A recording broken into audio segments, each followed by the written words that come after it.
adalah siapa yang memiliki saham tertinggi, Betul. terbesar. Itu bukan one man one vote.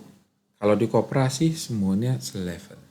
Itu. Jadi tidak ada yang punya suara lebih dibanding lain, nggak ada. Itu salah satu keistimewaan dari koperasi. Jika mau memang koperasi yang dia di mana dia terlibat itu maju, ya berarti harus berpartisipasi aktif ya Pak ya. Tidak hanya dari pengurus-pengurus tapi juga kesadaran anggotanya.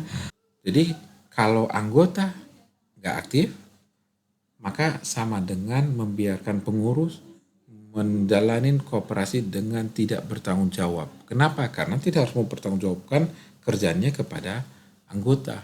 Dalam hal ini di rapat RAT.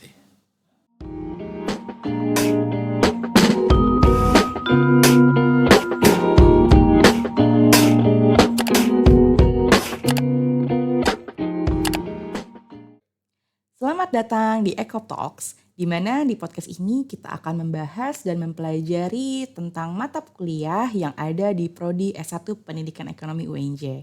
Dengan melihat secara dua sisi tentunya, dari teori hingga implementasi. Bersama saya, Yeti Lastuti, selama kurang lebih 30 menit ke depan, kita akan membahas satu topik yang menarik dari sebuah mata kuliah, yaitu mata kuliah Ekonomi Koperasi.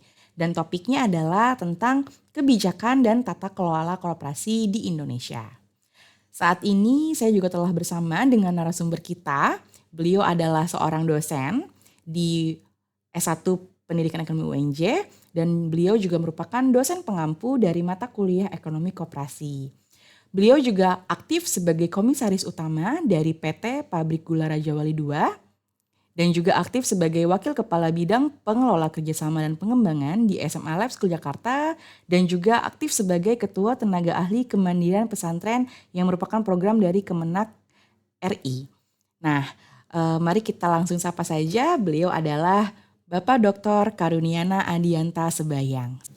Selamat siang Bapak Dianta. Selamat siang Pak Yati. Ya, gimana kabarnya Pak? Sehat juga. Alhamdulillah sehat. Terima kasih Pak Dianta telah menyempatkan waktu luangnya untuk hadir di podcast kita kali ini. Ya, jadi seperti yang saya telah jelaskan bahwa kenapa sih kita harus penting ya Pak memahami koperasi, termasuk juga kebijakan dan tata kelola dengan baik. Karena peran koperasi ini tertulis sebagai sokol guru perekonomian nasional bagi negara Indonesia, di mana hal ini tertulis dalam undang-undang, baik dalam Undang-Undang 1945 pasal 33, kemudian ada juga tertulis di dalam Undang-Undang nomor 17 tahun 2012 tentang perkoperasian, sebagaimana undang-undang tersebut adalah revisi dari undang-undang sebelumnya, Undang-Undang nomor 25 tahun 1992. Nah, kalau kita telaah nih Pak, dalam KBBI itu sendiri, sokol guru itu kan diartikan sebagai tonggak atau tiang tengah. Berarti kan koperasi itu sebagai tonggak atau tiang tengah dari perekonomian di Indonesia. Nah, terkait hal ini Pak, ini saya punya isu nih Pak, tentang tantangan koperasi, tentunya terkait tentang kebijakan dan tata kelolanya. Yang pertama Pak, isunya adalah tentang pengelola koperasi. Kalau kita bicara ya Pak, dari dalam Undang-Undang nomor 25 tahun 1992 pasal 21 itu tertulis bahwa perangkat koperasi itu ada 3 Pak, yaitu anggota, pengurus, dan pengawas. Di mana koperasi ini wajib untuk melaksanakan rapat anggota, rapat pengurus, dan juga rapat pengawas. Namun nih Pak, ada data ya yang kita dapatkan dari BPS tahun 2020 di sini tentang koperasi, yaitu koperasi simpan pinjam khususnya pada tiap provinsi itu telah memenuhi untuk keberadaan pengurus dan pengawas. Bahkan juga sampai ada pengelola. Nah, menurut Bapak nih, peran pengelola ini seberapa penting sih Pak? Apakah dengan adanya pengurus dan pengawas itu tidak cukup sehingga koperasi harus meng-hire gitu ya pengelola?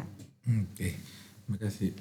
Pertama-tama yang harus dipahami adalah kenapa koperasi menjadi sokol guru di Indonesia terutama, karena dilihat dari budaya karakter budaya bangsa kita, karakternya memang karakter gotong royong, karakter kebersamaan. Makanya kan bilang itu makan nggak makan yang penting kumpul ya, itu. Jadi contoh itu kebersamaan itu.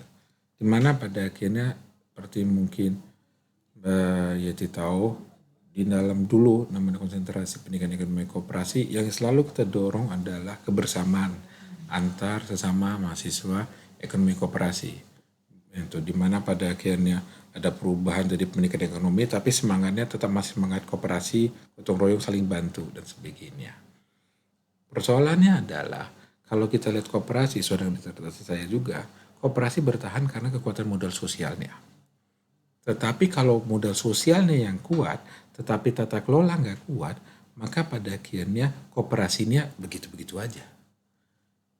Kalau memang mau tumbuh koperasi, maka yang harus ditingkatkan adalah tata kelola. Tadi kembali ada pengawas, ada pengelola, dan ada pengurus misalnya. Seringkali orang membentuk koperasi, kalau dulu syaratnya 20, pasca Omnibus Law tahun 2021 itu 9 orang, ada 9 orang bersama-sama sepakat bikin koperasi untuk mensejahterakan bersama. Itu adalah anggota. Okay? Itu dari anggota ada pembagian. Ada yang menjadi pengawas, ada yang jadi pengurus, ada yang jadi mungkin pengelola. Tapi kebanyakan yang namanya anggota fokusnya jadi pengawas dan pengurus. Pengelola adalah orang yang dicari untuk menjalankan activity koperasi. Kalau misalnya di dalam perguruan tinggi itu ada pimpinan perguruan tinggi yang mengawasi prosesnya, pelaksanaan akademis dan sebagainya.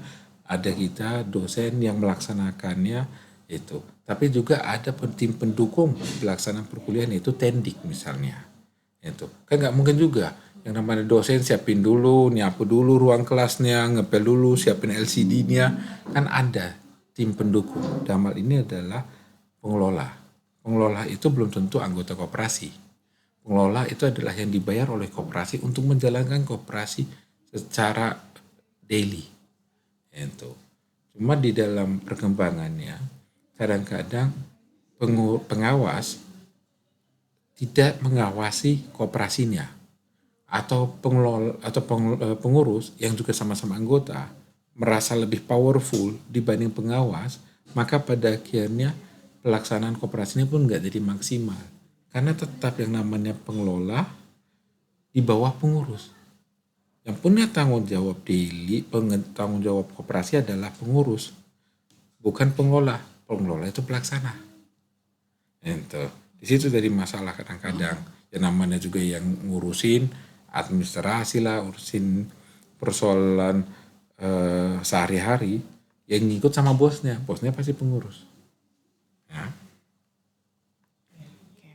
Ya, jadi seperti itu ya Pak ya. Jadi berarti dengan adanya statement Bapak tadi bisa dikatakan nih bahwa keberadaan pengelola ini itu cukup penting ya bagi keberhasilan atau sustainable koperasi. Penting, itu bukan paling penting.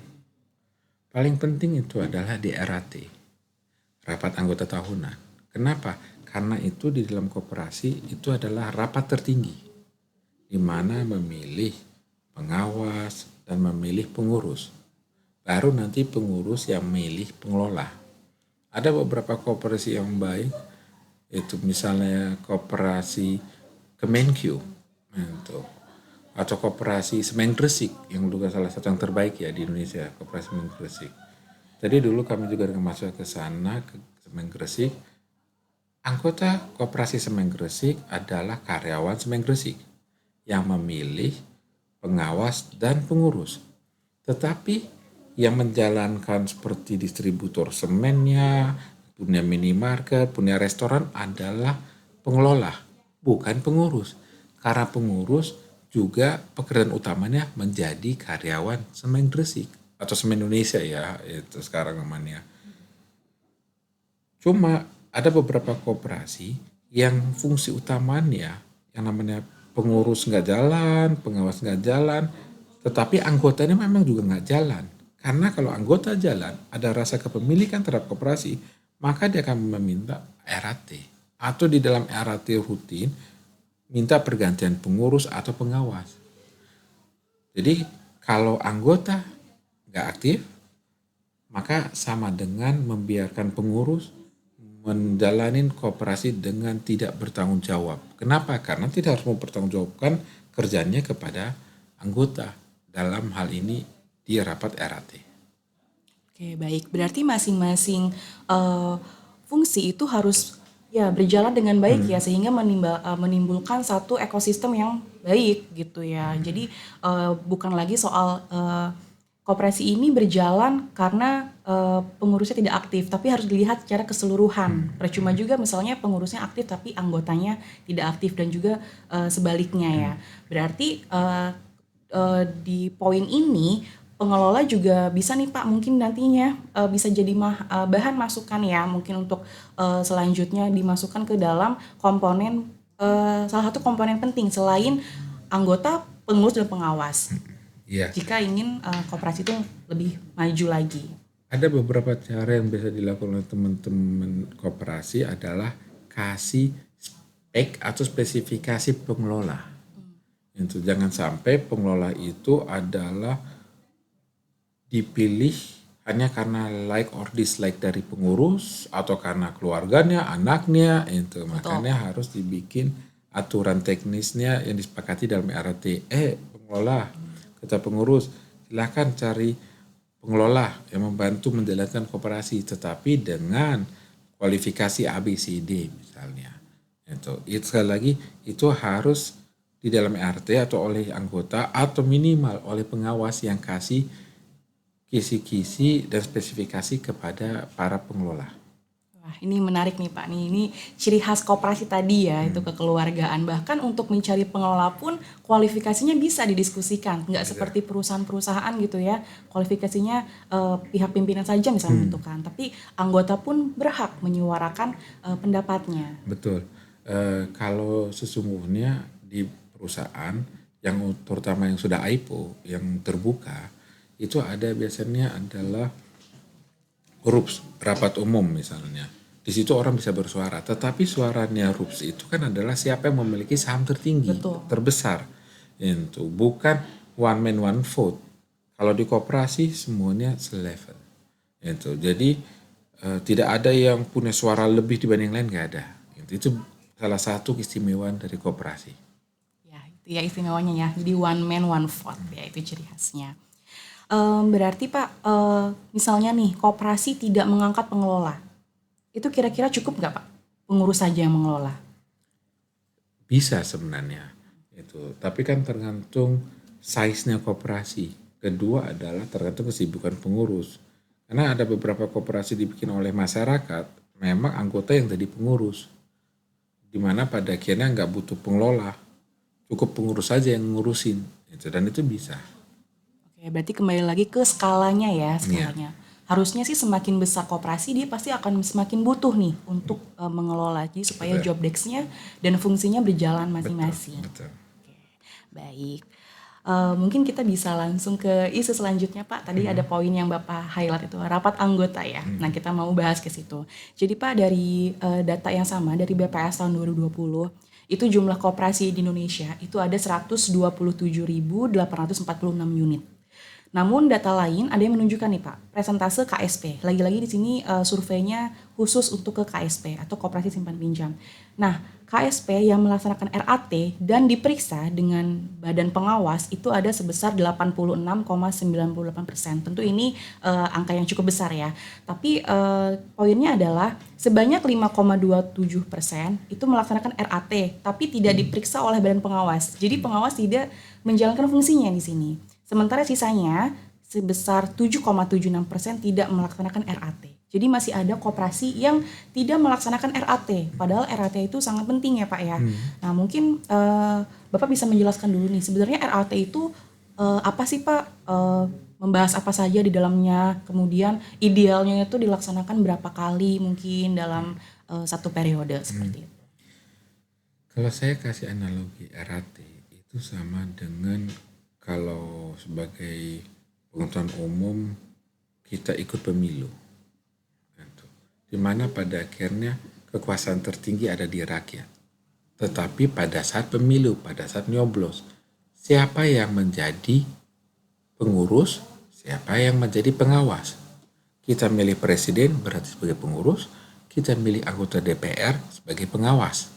Kan sama kita lakukan juga. Itu di dalam koperasi pun begitu, karena one man one vote. Itu beda dengan kalau di perusahaan yang terbuka, mungkin surat suaranya ini dia yang punya 51% itu. Jadi dia nyoblosnya 51 kali ya kan, yang punya 1% cuma nyoblos sekali itu. Kalau di koperasi itu semua one man one vote. Mirip dengan pemilu. Jadi di dalam RAT itu minimal undang-undang itu sekali setahun. Cuma persoalannya sekali lagi sama di dalam konteks pemilu. Kita memiliki hak untuk memilih.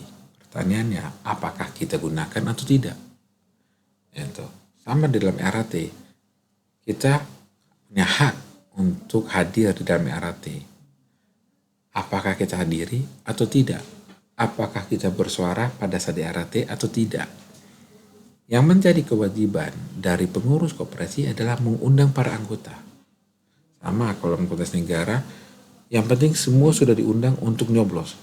Masalah nyoblos dan nyoblos tergantung masing-masing. Itu makanya kan banyak ayo nyoblos dan sebagainya. Pengurus koperasi punya kewajiban untuk mengundang. Kalau tidak mengundang anggota koperasi, maka pada akhirnya RAT-nya ada masalah secara administrasi, bisa bermasalah secara hukum. Yang sering terlupakan adalah kualitas RAT. Kenapa saya katakan kualitas RAT? Karena banyak koperasi menjalankan RAT secara administrasi, pembahasan administrasi itu. Apalagi misalnya pengurusnya segitu kuatnya ya, bisa mempengaruhi anggota, pengawas dan seterusnya. Maka pada sepakat, ya kan, udah selesai itu. Siapa pengurus? Saya lagi, ya kan itu. Karena dia punya power yang paling besar. Jadi para anggota tidak sadar bahwa mereka yang punya power tertinggi adalah anggota. Pelaksananya di RAT. Setelah RAT selesai, yang bisa dia lakukan adalah mengkomunikasikan kasih aspirasinya kepada pengurus atau kepada pengawas. Karena anggota bukan kekuasaan tertingginya lagi, karena sudah melalui RAT. Karena dalam RAT kita serahkan sebagian dari kekuasaan kita kepada pengurus maupun pengawas. Kekuasaan kita untuk melaksanakan koperasi kita serahkan kepada pengurus. Kekuasaan kita untuk mengawasi koperasi kita serahkan wakili pengawas. Itu. Jangan sampai pada akhirnya RAT sudah selesai itu terus pada akhirnya merasa nggak cocok sama pengawas, nggak merasa cocok sama pengelola, tapi pada saat RAT diam. Itu. Jadi ngomelnya setelahnya. Itu. Makanya penting sekali bersuara itu untuk mendapatkan kualitas keputusan terbaik di dalam RAT. Berarti poin yang kita bisa ambil dari sini jika mau memang koperasi yang dia di mana dia terlibat itu maju ya berarti harus berpartisipasi aktif ya Pak ya. Tidak hanya dari pengurus pengawas tapi juga kesadaran anggotanya. Mungkin juga terkait edukasi kali ya Pak ya. Ya, edukasi bahwa RAT ini penting loh dan bahwa suara kalian sebagai anggota itu juga penting, sangat berpengaruh karena kita beda ya, bukan seperti perusahaan yang di mana suara itu dilihat dari besaran persentase saham, tapi kita itu one man one vote. Jadi itu penting ya untuk aktif berpartisipasi dalam RAT. Nah, sekarang Pak, saya mau tanya nih terkait pandangan Bapak tadi yang sudah melaksanakan RAT tapi tidak diperiksa oleh badan pengawas. Itu kan secara administrasi mereka sudah melaksanakan RAT, Pak. Tapi jika tidak diawasi oleh pengawas, apakah berpengaruh Pak pada masa depan koperasi nantinya? Bukan hanya masalah persoalan di pengawas yang tidak ngawasin, anggota pun tidak ngawasi koperasinya, pasti ke depan akan ada masalah. Itu dimana seorang ketua pengurus misalnya koperasi, kalau tidak dilakukan pengawasan terhadap mereka, maka jangan-jangan penggunaan uangnya tidak tepat sasaran. Itu makanya bukan hanya di pengawas, tapi di RAT juga. Jangan-jangan pengurus dengan pengawas itu melakukan fraud misalnya, ya tetap anggota yang dirugikan. Apalagi koperasi kan milik anggota, bukan milik pengurus atau pengawas. Ya, jadi ini karena koperasi ini milik bersama ya, jadi harus bersama diawasinya. Tidak hanya tanggung jawab pengawas, tapi juga tanggung jawab anggotanya. Oke, baik. Mungkin kita bisa langsung masuk ke pengalaman pribadi Bapak dalam bidang ini apa ya, ekonomi koperasi. Karena kalau misalnya saya lihat nih Bapak menuliskan disertasi tentang topik koperasi ya Pak ya, yaitu kalau saya boleh bacakan judulnya, penguatan kelembagaan koperasi melalui tata kelola cadat menuju bentuk kelembagaan koperasi baru dengan studi kasusnya pada Koperasi Peternak Susu Bandung Utara.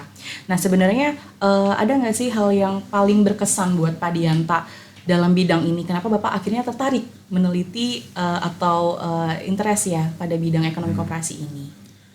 Satu, kalau menurutku dari dalam bentuk bisnis ya, unit bisnis, koperasi ini menarik. Kenapa? Karena tujuan utamanya adalah kesejahteraan bersama. Sebagai contoh, ada misalnya sebuah bisnis transportasi.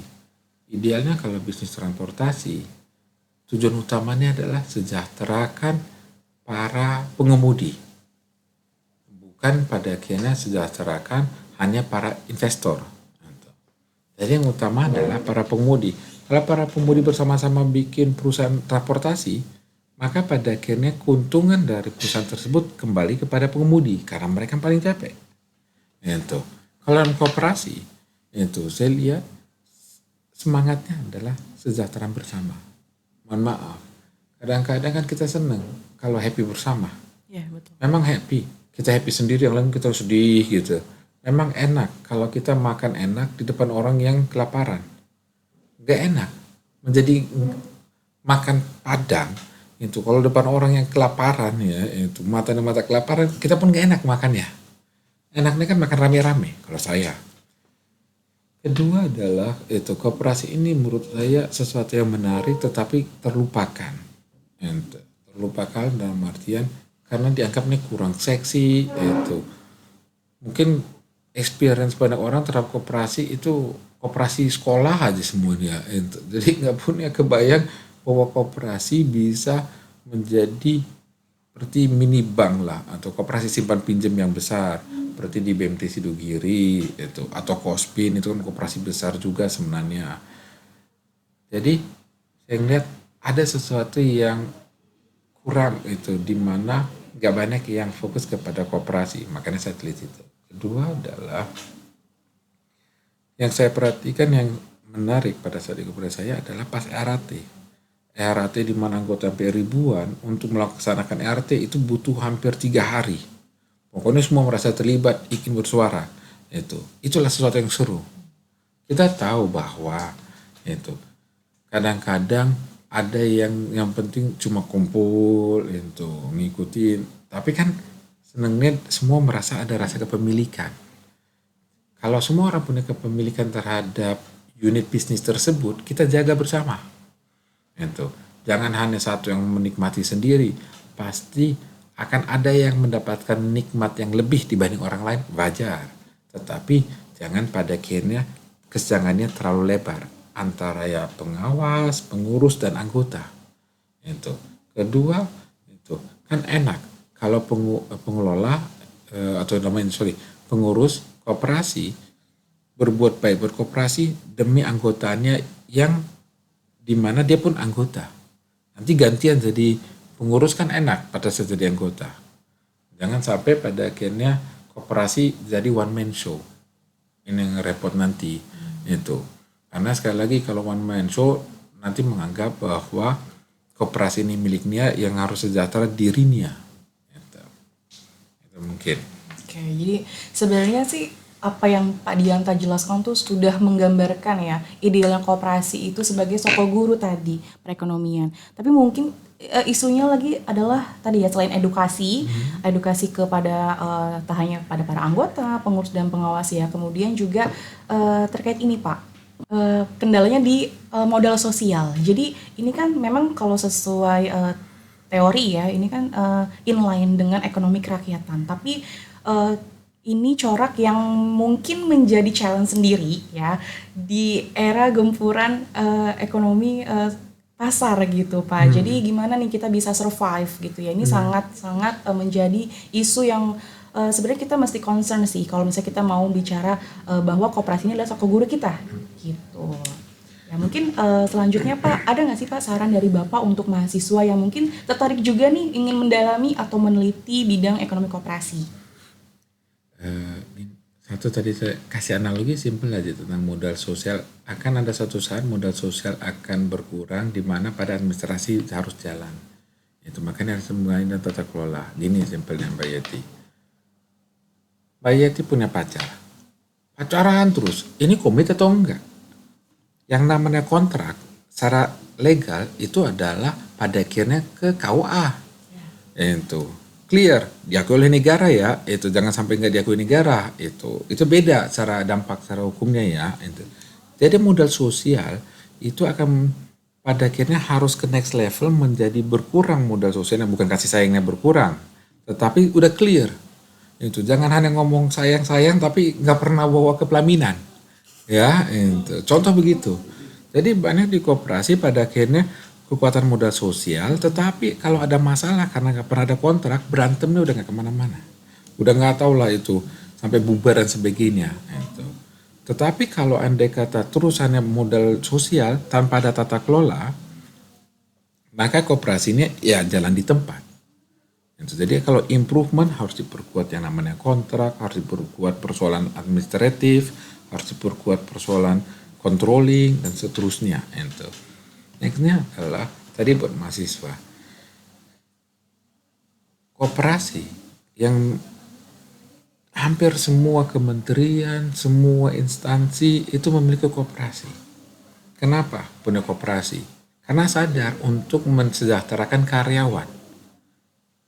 Udah daripada kita misalnya sewa mobil tempat orang lain, ya udah di koperasi kita aja.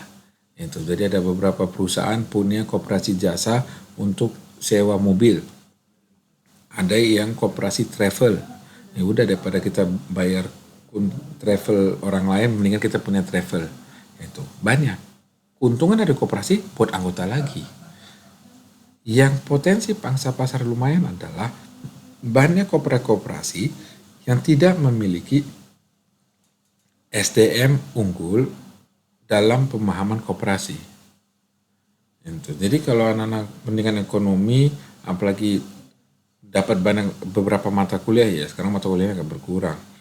Tentang koperasi, itu salah satu poin yang bisa didorong pada saat mau ngelamar kerja di dunia koperasi. Saya ingat dulu mendorong mahasiswa-mahasiswa untuk magang di koperasi-koperasi, yang terjadi adalah ada sebuah koperasi datang ke kampus, cari alumni UNJ, katanya ada anak pendidikan ekonomi koperasi, mereka cari. Ada beberapa koperasi nyari karena tahu, oh ada ya di Jakarta yang belajar tentang koperasi. Itu. Dan itu biasanya koperasi yang udah lumayan mapan. Karena lebih mapan dia butuh SDM lebih unggul, lebih qualified. Itu contoh.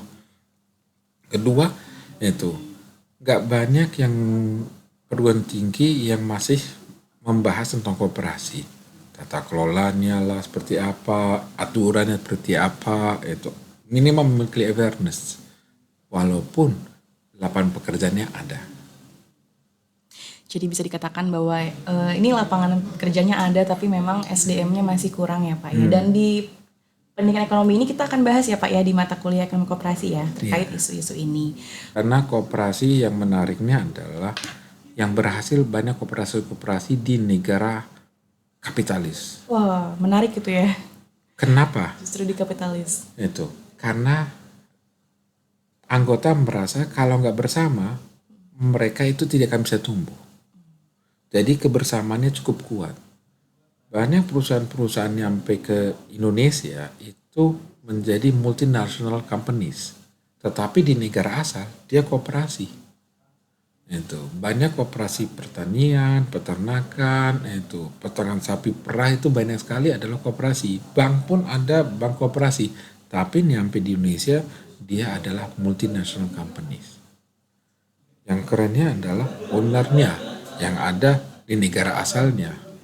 Itu karena hitungannya untungannya gede. Itu aja.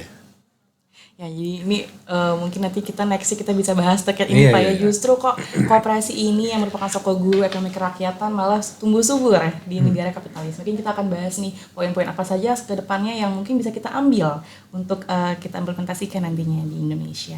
Oke, baik, mungkin terima kasih Pak Dianta atas waktunya. Sama-sama.